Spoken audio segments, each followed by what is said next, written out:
Stay tuned for urban legends to ghostly tales of the paranormal, because now it's time for Message on the Wall. Message on the Wall presents Friday the 13th. Some people look upon Friday as being an unlucky day, no matter what the date, that is apart from Good Friday. During more superstitious times, tradesmen wouldn't do business on a Friday. To marry on a Friday foretells that the marriage will be an unhappy one, while other superstitions include abstaining, such as not beginning a project on a Friday, especially knitting or sewing, or writing a letter.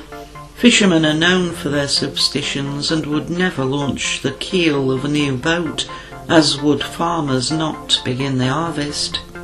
Setting out on a Friday is also thought to be unlucky, especially to begin a vacation or holiday. To move house on a Friday means the tenants won't be there long, with the saying, "A Friday flit, never sit." It's the same with a new job, so if you are looking to begin new employment and wish to stay, never begin a new job on a Friday. There is also a warning never to change bedding on a Friday, as it's said to cause nightmares. To cut your nails on a Friday, either fingers or toes, is to cut them for sorrow. Children born on a Friday are believed, by those who go along with the superstition, to be unlucky, but will have the gift of second sight and powers of healing. While the nursery rhyme goes, Friday's child is loving and giving. Now, with so many superstitions about Friday, there are just as many about the number 13.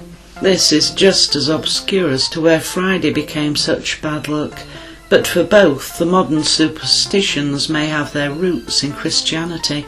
Friday being the day Eve gave the apple to Adam, the rains came down to begin the great flood, and of course when Jesus was crucified.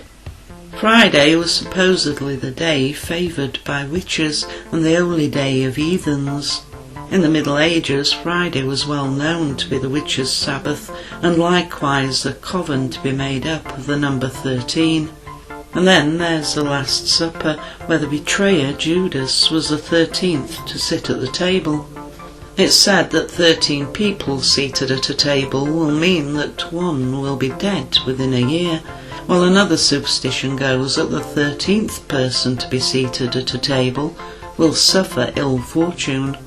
So many have the set belief that the number 13 is so bad that many hotels skip using the number on room doors, as though it doesn't exist.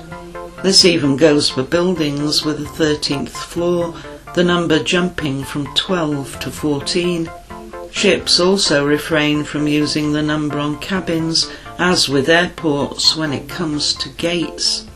And many households, especially with houses built in the latter part of the last century to present day, miss out the number 13. As proof that 13 is an unlucky number, people point to the ill-fated Apollo 13 moon mission.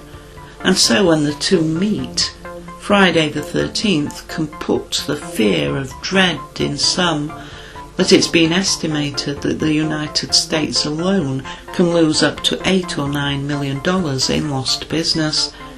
Millions of people suffer from what is a phobia of Friday the 13th, causing anxiety to harmful panic attacks, with the sufferer going off their routine and refusing to work on that day.